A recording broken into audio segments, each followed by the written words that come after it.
Daniel had always thought of himself as an ordinary man. He was an engineer skilled with machines and systems, but nothing about his life felt extraordinary. When he accepted the work on the new colony, he imagined long hours, tired nights, and the quiet comfort of fixing engines and circuits. He never thought his life would change in a single moment of careless humor. The colony was busy that day. Daniel had been working for hours under the heavy light panels of the central hub. The air felt thick with heat, and the endless hum of machines never stopped. Sweat ran down his face as he bent over a console that sparked again and again, refusing to cooperate. He leaned closer, tools in hand, and made one wrong move. A sharp spark flew out, burning his arm, and pain shot through him. He cursed under his breath and staggered back, clutching the wound. A fellow worker called for the guards, and within minutes, Daniel was taken to the medical ward. The ward was unlike any place he had been before. It was quiet, almost too quiet, with soft light that made him feel calm even through the pain.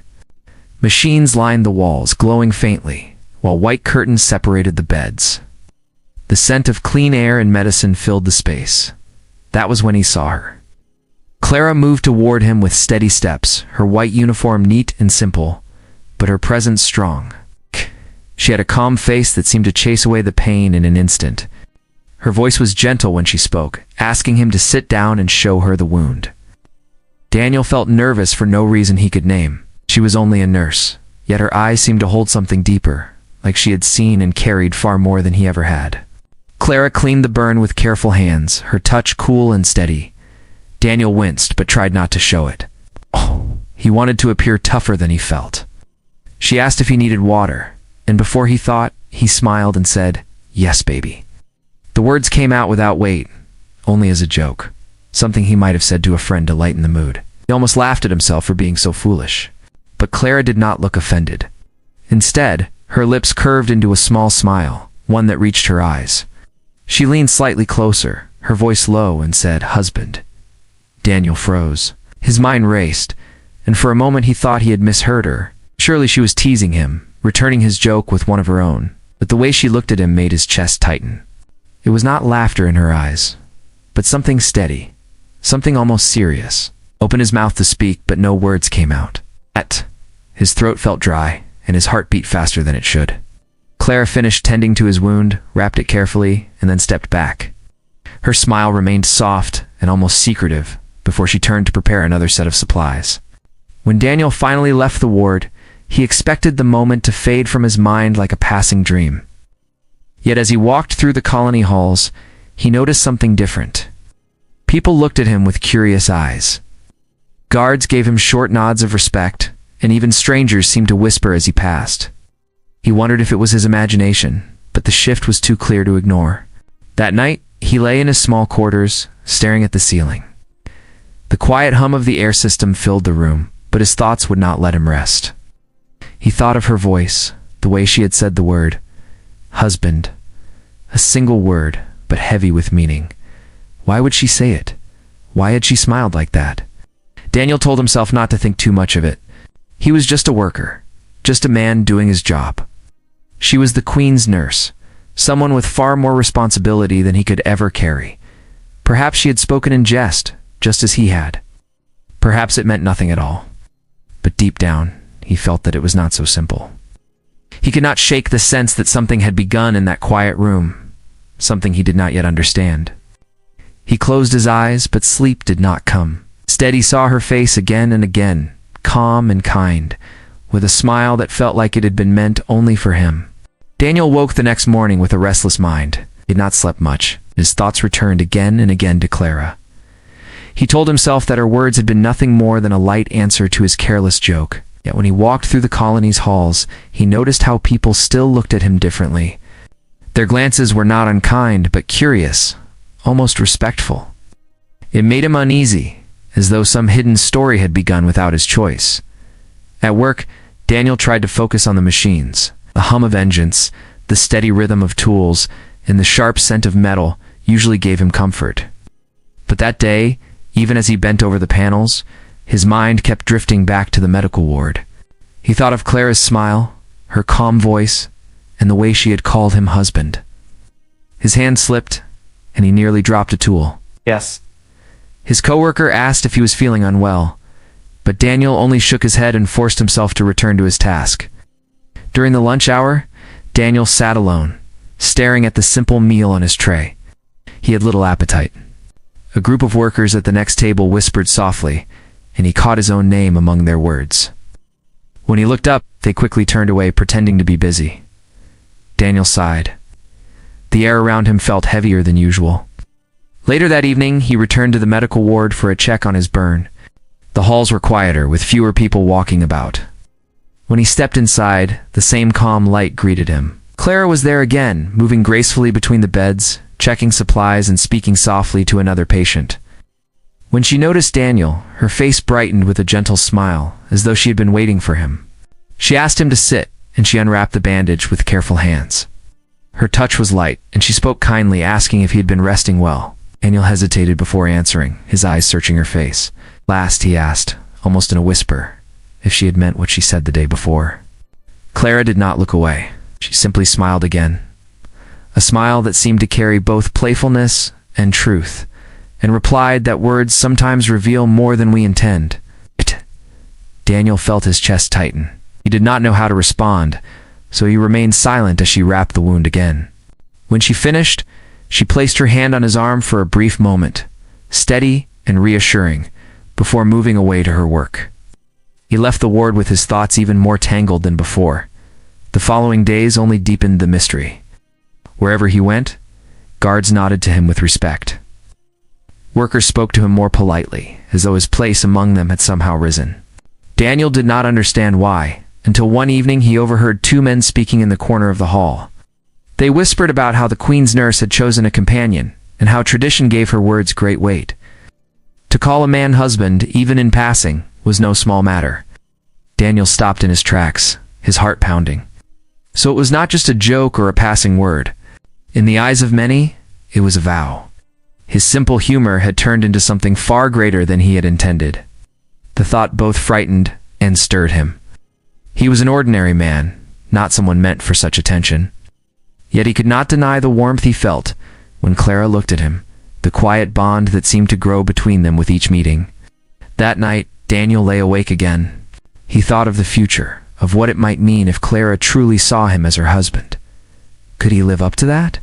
Could he stand in a place that carried such weight and expectation? He felt small before the thought, but also strangely alive, as though the path of his life had suddenly widened before him. The next morning, as he walked through the colony, he found Clara waiting near the entrance to the ward. She greeted him with that same calm smile, and for a moment, the noise of the colony faded away. Daniel realized then that no matter the confusion, no matter the fear, he could not turn away. Something had begun between them, and it was no longer a joke. It was real, and it was growing with every step they took together. Daniel could not escape the way his life was changing. Each day seemed to bring something new, some fresh sign that what had started as a careless joke had become part of something greater. The workers no longer looked at him as just another man fixing machines. They watched him with respect, and sometimes even with a hint of awe. It made him uneasy, but it also filled him with a strange kind of pride. One morning, as Daniel worked near the central hub, two guards appeared and asked him to come with them. Ow. Their tone was polite but firm, leaving no room for questions. Daniel wiped the grease from his hands and followed, his heart heavy with worry. They led him through wide halls until they reached a chamber he had never entered before. The room was bright, filled with banners and symbols of the colony's history. At the far end, the Queen herself stood waiting. Daniel had seen her from a distance during public gatherings, but standing before her now was something else entirely. She was tall and graceful, her presence commanding without effort. Her eyes held wisdom and strength, yet they also carried warmth. Clara was beside her, dressed simply as always, though her calm smile seemed to steady Daniel's shaking hands. The Queen welcomed him by name. Her voice was clear, carrying across the hall. She spoke of Clara, of the bond she had declared, and how such words were never taken lightly. In their tradition, to call a man husband was a vow that could not be dismissed. It was a bond that reached beyond the two people involved, touching the community itself. Daniel listened, stunned, as she said that his place among them was no longer that of an outsider. He was now part of something far greater. Daniel tried to speak, but his words stumbled. He said he had not meant it, that it was only a joke. But the queen raised her hand gently and silenced him. She told him that sometimes fate hides in the smallest words, and that what begins in jest can reveal the truth of the heart. Clara did not look away from him. Her eyes were steady, her expression kind, as though she had known all along that this moment would come. After the meeting, Daniel walked with Clara through the quiet gardens outside the hall. The air was cool, and the sound of water flowed gently from the fountains. He felt lost, unsure of how to carry the weight that had just been placed upon him. He turned to Clara and asked if she truly believed in what the queen had said. She nodded softly, telling him that she had never spoken without meaning. She said she saw in him a heart strong enough to share her path, even if he could not yet see it himself. Daniel's chest tightened at her words. He wanted to believe her, but doubt clung to him. He was only an engineer, a man of tools and wires, not someone meant to walk in the shadow of royalty. Yet Clara's hand brushed against his, light and steady, and he felt a warmth spread through him. For a moment the doubt faded, replaced by a quiet hope. In the days that followed, Daniel noticed how the people of the colony treated him differently. Workers who had once spoken to him casually now bowed their heads. Guards stood straighter when he passed. Even the children whispered his name with curiosity. He felt their eyes on him wherever he went, and though it made him uneasy, it also filled him with a growing sense of duty. Clara remained close, never pressing him, but always guiding him with quiet words and gentle smiles. She asked about his work, about his dreams, and listened with care. Daniel began to see her not only as a nurse, but as a partner, someone who believed in him even when he struggled to believe in himself. Each moment with her felt like a step forward on a path he had never imagined. One evening, as the sun dipped low over the colony, Daniel stood at the edge of the gardens, watching the sky change colors. Clara joined him, her presence calm beside him. She spoke softly of the future, of the life they could build together. And Daniel realized that the bond between them was no longer something forced upon him. It was real. It was growing. And though he still carried doubt, he also carried a new strength, born from her faith in him. The joke that had once seemed so small had opened a door he could never close again. Daniel woke each morning with a new weight on his shoulders. The colony no longer saw him as just another worker. Everywhere he went, people greeted him with quiet respect. Children whispered his name in wonder, and guards treated him with care. Though he had never asked for such attention, it followed him like a shadow, wondered if he could live up to what they expected from him. Clara remained his steady guide. She never pressured him, never demanded that he accept the bond that had formed between them. Instead, she spoke to him kindly, asking about his work, listening to his worries, and offering gentle encouragement. She told him that strength was not found in titles or ranks, but in how one carried the burdens given to them. Daniel held on to those words, though his doubts lingered. At work, Daniel poured himself into his tasks, hoping to drown his confusion in the rhythm of machines. The engines were familiar, their patterns simple compared to the tangled path of his life. Yet even there, his co-workers treated him differently. They asked for his opinion more often, as though his word carried greater weight. They looked to him for guidance, and he realized that people had begun to trust him in ways they never had before. One evening, Clara invited him to walk through the gardens with her. The air was warm, and the lamps glowed softly along the paths. She spoke of her life before the colony, of her dreams, and of the duties she carried as the queen's nurse. Daniel listened closely, realizing that her strength came not only from her skills, but also from her kindness. She had chosen a life of service, not because she was forced to, but because she believed in caring for others. When Daniel asked why she had called him husband, Clara's eyes softened. She told him that she had seen something in him that day, something true. She said that in his simple humor, there was honesty, and in his eyes, there was a heart that could be trusted. She explained that she had spoken the word because she believed it, not because of tradition or expectation. Her voice carried no hesitation, only certainty. Daniel felt torn. He wanted to believe her, but fear held him back. He was afraid of failing her, of failing the people who now looked to him. Yet when he met her gaze, he felt a spark of courage. Clara did not see him as weak or unworthy. She saw him as someone who could stand beside her, someone who could grow into the role he had been given. In the days that followed, Daniel found himself changing. He began to speak with more confidence at work, offering solutions when problems arose. He stood taller when people greeted him, no longer shrinking under their eyes. Though the fear was still there, he began to see it as part of the path, something to face rather than escape. Clara's presence gave him strength, her faith in him like a steady flame that would not go out. One afternoon, the Queen called for him again. This time, Daniel did not feel as lost as before. He stood before her with steady hands, listening as she spoke of the colony's future and the need for men and women who could guide it. She told him that his bond with Clara was more than a private matter. It was a symbol of hope, a reminder that even the smallest moments could shape great changes. Daniel bowed his head, accepting her words with quiet resolve. That night, he and Clara sat by the fountains in the gardens. The stars shone brightly above, and the water reflected the light like glass. Daniel admitted his fears to her, telling her he did not know if he was ready to be seen as more than an engineer. Clara took his hand and told him that readiness was not about knowing all the answers, but about walking forward even when the path was unclear. Her words stayed with him. For the first time, Daniel allowed himself to imagine a life where he was more than a worker, more than a man lost in machines. He could imagine standing beside Clara, not as a stranger, but as her partner. He could imagine giving his strength to the colony, not because it was demanded, but because it was right. As the night grew quiet, Daniel looked at Clara and saw in her eyes the truth he had been afraid to face. He was no longer the same man who had made a careless joke. He was becoming someone new, someone stronger. And he knew that whatever came next, he would not face it alone. The day of the gathering arrived, and the colony was alive with movement. Banners hung from the walls, and the central hall glowed with bright light. People filled the space, their voices blending in a soft hum of excitement. Daniel stood near the entrance, his heart pounding in his chest. He had never been part of anything so large, and now all eyes would be on him. Clara appeared at his side, her calm presence easing his nerves. She touched his arm lightly, giving him a smile that seemed to quiet the storm inside him. Together, they walked toward the front of the hall, where the Queen waited. Daniel tried to keep his steps steady, though each one felt heavier than the last. When they reached the front, the Queen raised her hand, and the crowd fell silent.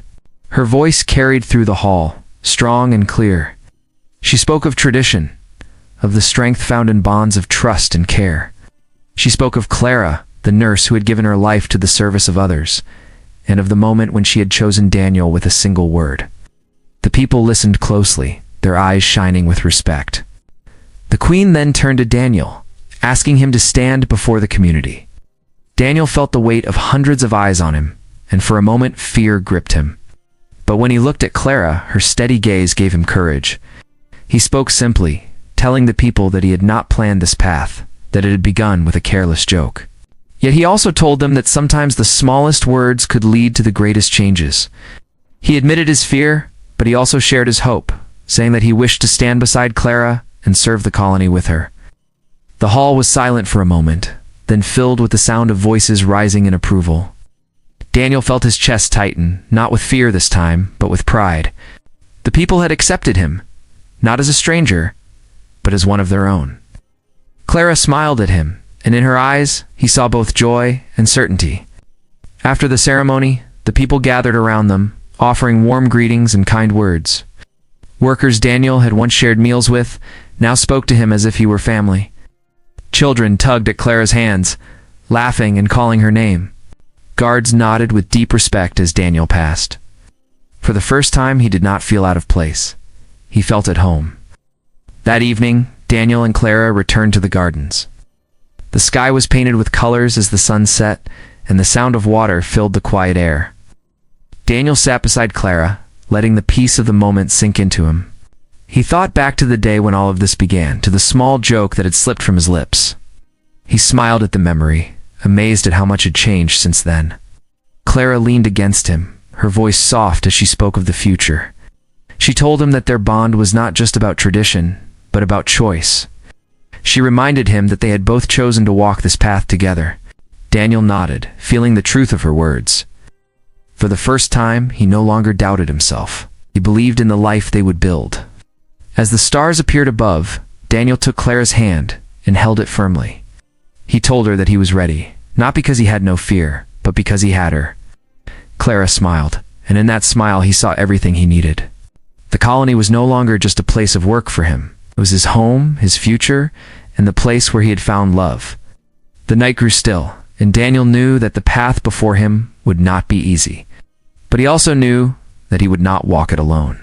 What had begun with a simple word had become a bond stronger than he could have imagined.